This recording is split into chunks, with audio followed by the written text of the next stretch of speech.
Presenting the case of Mrs. Anisha, 29-year-old, educated up to BSc, who is a homemaker hailing from Edapalli. She is married to Mr. Biju, 32-year-old, educated up to BSc, who is a shop owner. They belong to upper middle socio-economic class. Her blood group is A positive. She is a gravida 2, para 1, living 1 with previous cesarean with her last menstrual period on 1st of May 2022. Expected date of confinement on 8th of February 2023. Gestational age being 39 weeks. She is now admitted for safe confinement.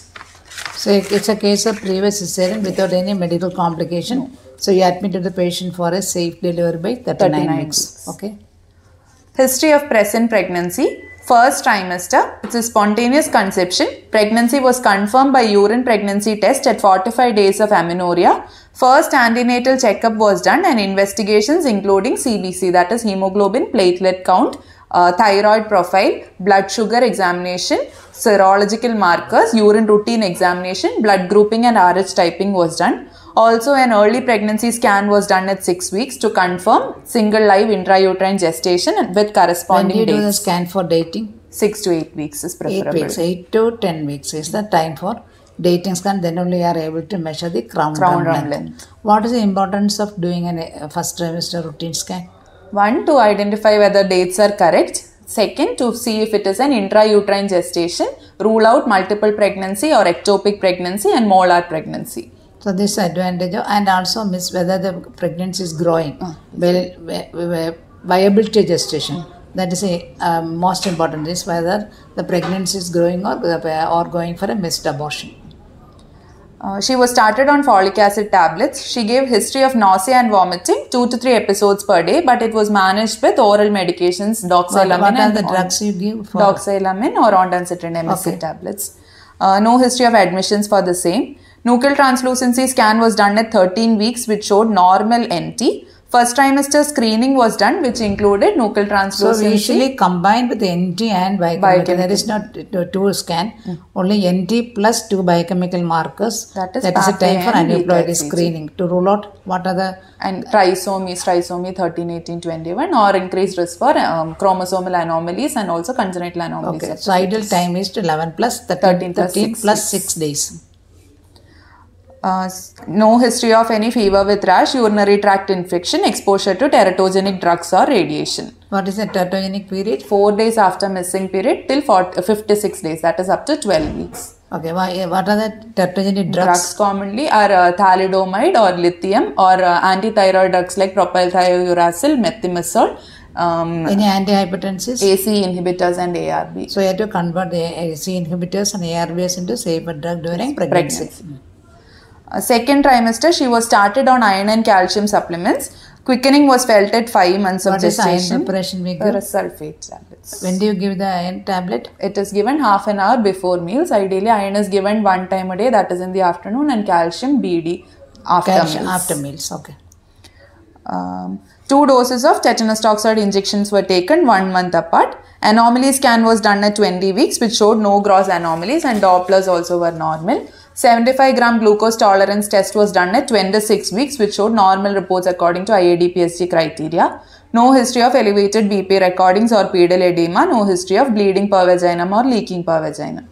Third trimester, iron and calcium were continued. Fetal movements were pursued well. Growth scan done at 32 weeks showed normal growth and Dopplers. From 36 weeks, weekly scans for fetal well-being including the biophysical profile and NST were done. She did not have any history of elevated BP recordings or pedal edema, bleeding or leaking per vaginum. She was euglycemic. So no medical complications. No you admitted patient for delivery by 39 weeks. Okay. Weight gain in pregnancy was 13 kilograms. Marital and obstetric history. She is married for 6 years, which was a non-consanguineous marriage. First pregnancy was after... Elaborate the past obstetric history, which is most important in managing a previous cesarean case. Now elaborate the obstetric history. First pregnancy was after 1 year of marriage. Antenatal period, there were no specific events. Perinatal, she was delivered by an emergency cesarean section at term under spinal anesthesia, indication being fetal distress. She did not have any... So it is a non-recurrent. Non-recurrent. She did not have any intraoperative or postoperative complications. What is the type of section? Lower segment transverse. So she had a lower segment cesarean. No intraoperative, postoperative complications. When was the patient discharged? On post-op day 4. So we can assume that postoperative period also unavailable. When is the last childbirth? 5 years back. Okay, now we proceed. Menstrual history. She attained her menarche at 13 years. Regular cycles with 5 days normal flow at 28 to 30 days interval. Last menstrual period on 1st of May 2022. EDC on 8th of February 2023. No history of any contraceptive use. Are you sure it is excellent date? Yes, ma'am. Yes. Okay. Previous 3 cycles were regular and she's sure of her LMP. Scans were also showing corresponding growth. Past history. No history of any epilepsy or rheumatic heart disease, renal diseases, bronchial asthma or tuberculosis, thyroid diseases. No history of any other surgeries other than... So rheumatic fever, this is not the rheumatic heart disease, rheumatic fever. If not treated properly by the age of reproductive, what is the lesion? Mitral stenosis. Mitral stenosis, okay. Family history. A father is a diabetic. No other histories of family comorbidities like hypertension or bleeding disorders. Personal history, sleep and appetite normal, bowel and bladder habits regular, mixed diet and no other habits, no history of drug allergies or use of chronic medications. Examination. Patient is conscious, oriented and cooperative. She is moderately built and nourished. Height is 161 cm. Pre-pregnancy weight was 57 kilograms. Present weight is 70 kilograms. Weight gain in pregnancy is 13 kilograms. With BMI with pre-pregnancy weight was 21.9 kilogram per meter square. Vitals, her pulse rate is 78 beats per minute, regular. Blood pressure 110 by 70 mm mercury in the right upper limb in sitting position. Temperature efebrile. Respiratory rate of 18 breaths per minute, regular. She had mild pallor and pedal edema. No icterus, cyanosis, clubbing, lymphadenopathy. Breast, thyroid and spine were normal. Obstetric examination. Patient was examined in supine position with knees semi-flexed after emptying bladder after obtaining consents. Inspection, abdomen was longitudinally distended with flanks full. Umbilicus was central and flushed with the skin. Linea nigra and stria gravidarum were present. No dilated veins, visible pulsations or scars. Hernial orifices were normal. Transverse incision suggestive of phalansteal incision above the level of pubic symphysis, suggestive of previous cesarean section. Palpation, fundal height corresponding to... What is shelving sign? Falling forward of uterus towards term as the head descends into the pelvis. When the head is entering the pelvis, falling forward occurs. Okay. Fundal height corresponding to 34 weeks plus flanks full and symphysiofundal height of 34 cm. Abdominal girth 90 cm corresponding to 35.5 inches. Fundal grip, soft, broad, irregular, non-ballotable mass suggestive of breech. Lateral grip after correcting dextrorotation with the left hand. On the right side, multiple irregular lymph nodules were felt, and on the left side, uniform convex resistance suggestive of back is felt. First pelvic grip, hard, globular, smooth ballotable mass suggestive of fetal head which is engaged, and second pelvic grip, occiput being at lower level than sinciput suggestive of well flexed head which was 3/5 palpable. That means what is the presentation? Cephalic vertex. Cephalic vertex. Attitude of head is? Well flexed. Okay. Suppose occiput and sinciput is same level, what do you call? It is a deflexed head. When the attitude of head is extended, what is the presentation? Face or brow presentation. Face or brow. Partial extension is brow. Brow. And complete extension is face. In that case, what is the second pelvic grip finding? The occiput would be at a higher level than the sinciput. Sinciput. Okay. Now you summarize the case. 29-year-old Mrs. Anisha, who is gravida 2, para 1, living 1 with regular cycles, last menstrual period on 1st May 2022 and expected date of confinement on 8th February 2023 with excellent dates, gestational age corresponding to 39 weeks with history of 1 previous cesarean done 5 years back, admitted for safe confinement. So how do you manage this case? So she is admitted for safe delivery. She can be, after proper counselling, she can be given an option of trial of labour after cesarean, or she can go for an elective repeat cesarean. What are the factors favouring a vaginal delivery for this particular patient? She has a history of previous 1 cesarean section, that is a transverse lower segment cesarean section, where which was done for a non-recurrent indication. So she had a non-recurrent indication. She had a lower segment cesarean section. No intraoperative or post-operative complications. She was discharged on day 4. And so we can assume that postoperative period was uneventful.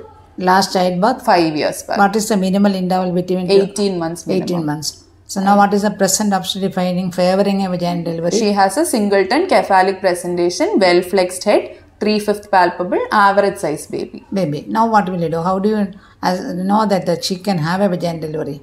Okay, we'll first go for assessment of the pelvis as well as cervical examination. That is, Bishop score should be done. So the aim is to rule out disproportion and also adequacy of the pelvis. Okay, then cervix is favorable. What will you do? If the cervix is favorable, it is ideal condition for giving a trial of labor. So what will you do when you do the examination? Sweeping of the membrane. So you sweep the membrane so that release of prostaglandins can induce labor. And labor. You wait for another 1 or 2 days so that the patient will come with a spontaneous onset. That we expect a spontaneous onset of pain for a patient to have a delivery. Okay. She is coming with the labor pain. How do you manage the patient? How do you monitor the patient? First, we should counsel the patient that she can either go for a trial of labor, or if she is not willing, or if the conditions are not favorable, we'll go for an elective repeat cesarean section. So what is the complication you anticipate when you keep the patient for a vaginal delivery? In labor, there is chance of scar dehiscence or scar rupture. What is the percentage? 0.9 to 1.5. So this point also should be informed to the patient. Document it in the case sheet that there is a chance, but we will give one-to-one care and we will look for the symptoms and signs of scar rupture or scar dehiscence, and immediate cesarean section facilities are there for saving the mother and the fetus. So what are the symptoms and signs of scar dehiscence? She'll have a continuous lower abdominal pain even between contractions. She would have bleeding PV and bladder tenesmus, that is increased frequency of going to the washroom. So observation is very important because patient may go very, very frequently for urination, that is called bladder tenesmus. And what are the signs? Signs of scar dehiscence.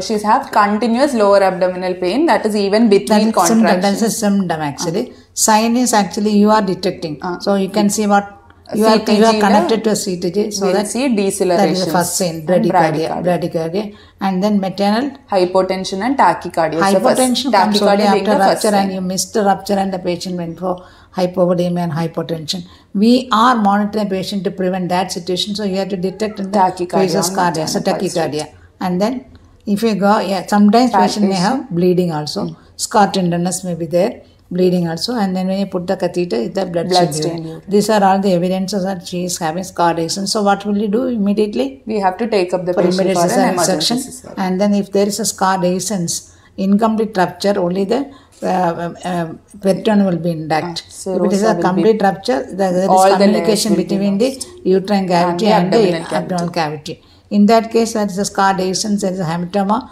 So what will you do after the delivering the baby and suturing the scar?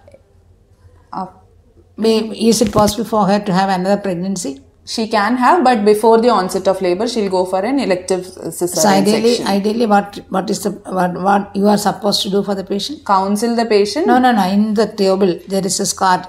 Repair it, and then what other procedure we do to prevent the next pregnancy? Sterilization should be done. You have to do a sterilization along with the procedure because there is already a scar weakness, and this uterus is not ideally not good for subsequent pregnancies. So you have to go for a sterilization unless this patient is a stillborn fetus, and the patient unless the patient, this baby is a stillborn fetus, only we give a next chance of another delivery. Okay, and then this is about so she is progress you are monitoring. She reached full dilatation. How do you conduct the delivery? Second stage of labor should be cut short with a forceps or vacuum. If she is not, what is the purpose of that? So that you avoid chances of pushing down or Valsalva maneuver. Okay. What are the conditions to be satisfied for forceps? Cervix should be fully dilated, head should be fully rotated, and station should be at +3. Bladder should be emptied. If you are not confident, what is other instrument? You can go for a vacuum extraction also. Okay. What is the drug you give immediately after delivery? Oxytocin or carbetocin. 5 units of IV oxytocin and 10 units of IM oxytocin. What is active managed in the third stage labor? Uterotonics, that is oxytocin. Control cord traction with Brand-Andrews method, and uterine massage. So will you explore the uterine cavity to know the scar is intact or not? Routine examination of the scar is not important, but if she is having bleeding per vaginum, then we have to insert 2 fingers and bleeding more than normal limits, definitely have to look. So generally sweep the finger in the lower uterine segment. For that, no anesthesia is required. So how long you monitor patient? What is fourth stage? Fourth stage, we have to monitor the patient for her vitals, that is pulse rate, BP, urine output should be seen, and uterus if it is contracted, if her bleeding is within normal limits. So because there is a high chance that if at all you missed a rupture, this is a phase you can detect in and prompt action can be taken. So this is about if you are keeping the patient for a vaginal delivery. Suppose the head is mobile or the patient doesn't want for a vaginal delivery. You can go for a planned cesarean. What is the advantage of planned cesarean section? It would be done at the daytime, so a skilled obstetrician, neonatologist, anesthetist and theatre facility would be available. Tell me the procedure, how to go for the incision. Okay, before the procedure, we have to catheterize the bladder, spinal anesthesia is preferred and wet should be placed. What are the complications you anticipate because it is a case of previous cesarean? Adhesions. Adhesions. Okay, then. From the skin, there would be a keloid formation. There might be keloid which has to be removed. Then adhesions can be found at any level. Bladder might be pulled up. So careful dissection and separation of the bladder downwards is needed. Then while putting the incision, after entering the uterine cavity, correct the dextro rotation. The first thing. Then you put the Doyne's retractor. This is to protect the bladder. Then identify the loose fold of peritoneum. That is a landmark over lower uterine segment. Then put an incision over the lower uterine segment. Put your with the Doyne's retractor should be inserted more inside. Put your hand deep inside. Now you extend the incision either side with the fingers or with the scissors. If you are using instrument, make sure that bowel should be protected. Okay, then put your hand inside. If the membrane is present, rupture the membrane. Then put your hand inside and under the fetal head. Below the head. You put your hand below the head and bring the head upwards. Okay. It should be delivered by extension, the flexed head. And after delivery of the baby, clamp the cord. Wait for placental separation. Meanwhile, what is the drug? Oxytocin would be started. Okay. Then remove the placenta. Fully clean the uterine cavity. Make sure the placenta is under and the membranes are cotyledons are also not. Then both angles of the uterus should be clamped with either green armitage forceps or with Alice forceps. Then we'll close the uterus in 1 or 2 layers. Routine examination of the tubes and ovaries on both sides. Also, if at all any blood and you have to clean the peritoneal cavity. Then abdomen is closed in layers and catheter should be seen. Vaginal toileting should be done. What are the post-operative orders you write? We'll monitor the patient for at least 6 hours. Vitals should be monitored, that is pulse rate, BP. Uterus should be contracted and bleeding should also be noted. IV fluids would be on flow with oxytocin 20 units and 500 ml of NS or RL. For the pain, to prevent infection. Antibiotics, ideally single dose if it is an electrocesarean, usually on next day after 12 to 24 hours. Okay, so the patient should not walk up for 6 hours because she was given spinal anesthesia. That is the reason why. And then actually, what are the indications of cesarean section? Most common indication being a previous cesarean section or any other full thickness incision on the uterus like myomectomy or uterine anomalies correction. Then other maternal indications like HIV or herpes or active cervical cancer, placenta previa. Then fetal malpresentations like breech if not willing for an assisted vaginal delivery or if it is an extended breech. Then fetal extended anomalies. Head, not extended. Extended breech is ideal for a delivery, but attitude of the head is extended. Then placenta previa or abruption or fetal not on abruption. Abruption grade 1 with the fetus alive and the cervix is unfavorable. And also in abruption placenta, already the patient is there on DIC. What will you do? Correct the DIC. And correct the DIC, and after correction DIC, if the cervix is not, the labor is not imminent, then also you have to go for cesarean section to save the life of the mother. Fetus already will be dead in case of DIC. Understand? So these are the commonest indications nowadays, especially because of the elderly primary ART procedures, bad obstetric history. In this case also we go for cesarean section, especially in high risk cases also. Okay. By this we are so how to manage a case of previous cesarean? Either she can give a chance of vaginal delivery if the patient agrees and the factors favorable for a delivery, or we can go for a planned elective cesarean section. Okay, whereby we are now finishing this case of previous cesarean.